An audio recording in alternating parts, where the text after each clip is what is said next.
Striking back, President Trump threatening tariffs on over $2 billion in French products. This in response to France's new 3% tax on revenue of American tech companies that do business over there.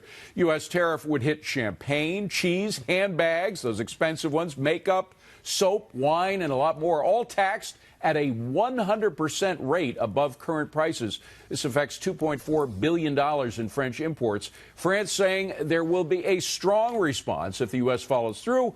But is there another way to fight back against France's new tech tax other than tariffs? What do you think, John? I certainly think there is, yes. Look, if you do something like this to some companies like Chanel, companies like Hermes are going to get killed. Winemakers are going to get killed.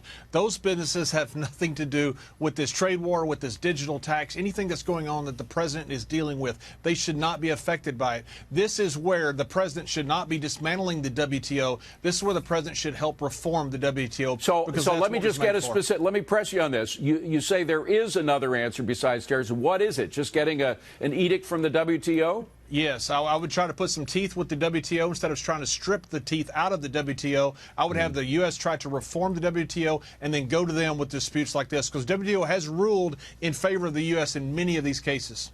Yeah, you know, I hate tariffs. They're taxes. They do not encourage prosperity. They take money out of the hands of the consumer. The funny thing is, if you think about these digital taxes in France, it probably ends up hurting their consumers because our tech companies are savvy and they're going to just pass it along. So the way that I would do it is I would, as the U.S. government, work with our tech companies to let the French people know and encourage them to have a backlash against their own government saying, why are you taxing us? Why are you making things more expensive for us instead of bringing the American people into the fray? Yeah, but Carol, you know, if you listen to the president's words today, he's not against taxes. He's not against taxing big techs. It's just that he wants to do the taxing. He thinks that he has the. I mean, and that's the problem here. I mean, you know, this whole idea of taxing now imports on cheese, on wine, or whatever. Who pays those taxes? Americans. That's what's so disheartening, that the president's response to unfair taxes in France is to levy taxes now on Americans on things that, you know, they want to buy. Maybe so what would you do, Jonathan, to stop this tech tax? David, the answer is freedom. Make the U.S. the freedom center that beckons all businesses. And look, does anyone really want to be like France? They've had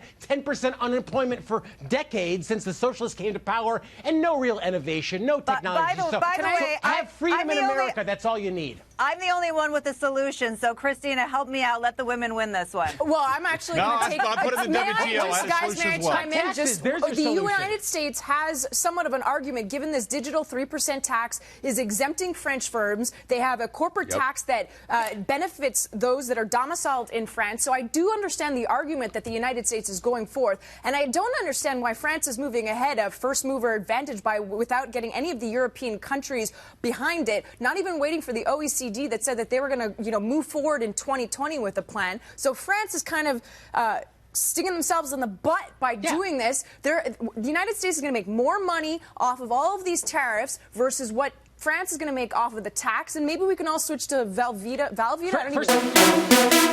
even